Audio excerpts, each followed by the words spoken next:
para sahabat rela syahid di medan juang demi untuk kejayaan Islam. Di sino abu bila mana tak pegot sabuh perbandingan kiban pengorbanan para sahabat jamun ke agama ngon getanyo uronyo mi sang jauh tatak kabeda.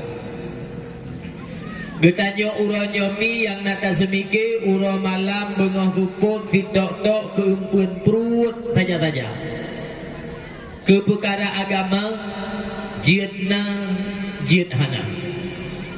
Nyongonkan hami mutuah lagi ulun tuan pegah bahwa urung-uronyo yang nak ketemike fitok-tok keumpun perut ke harta ke kaya saja-saja.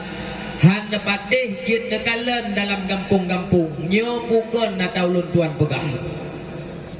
Uronyo hami mutuah lun pegah ba'ro noh contoh yang kebiasa. Mesir tadi kedi hana bak kampung drone. Na bak kampung kok. Ladung anak mi di kampung maah cakap lun pegah saboh minggu kata dijak duit. Saboh minggu kan 2 malam, kan 2 uro. Saboh minggu. Leyah anak mit uronyo mi paling getanyong ba anu punyan gan hana kajak buat lagu ikah malamnya ya bu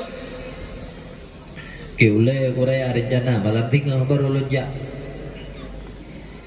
iya lawe nyomi ladu mi rumah maah cakap lembaga hana gu panjang le kagak pemada ona tapi ya cikeuh musuh si tumput hana ikoh na leung lumo mi surah urang parana lumo saban lagi bak kamoy biru si tumput hanai jauh belang surah urang jauh belang nyale ya hirumo gutuna anak miet gusiup anak miet gara-gara hanai tim guyu but biakoh pelumoy rumo iya masya Allah ladu mata talam pinggang mai gitu mecungki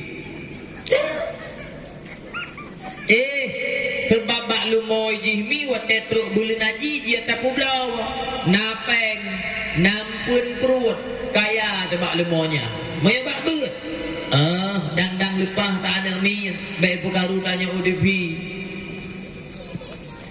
nyolong pegah ke contoh yang lain kamu tu ladong urung syik lawet nyomi maah cakap lun pegah anak ke dalam pesantren kan mai luar pesantren kai dalam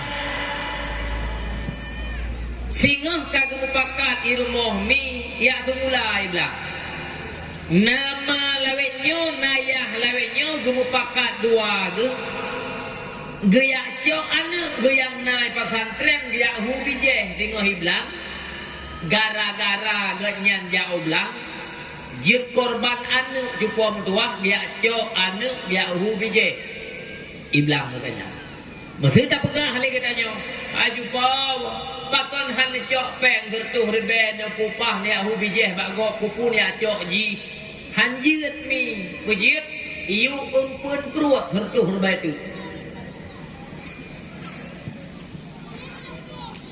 nyo yang lu pegah nyo mi jid kesalah sabah bukti bahwa urung syik orangnya han ketempikele ke agama yang nak fikir tok kumpun perut ke harta ke kaya saja-saja ke perkara agama jidna jidhana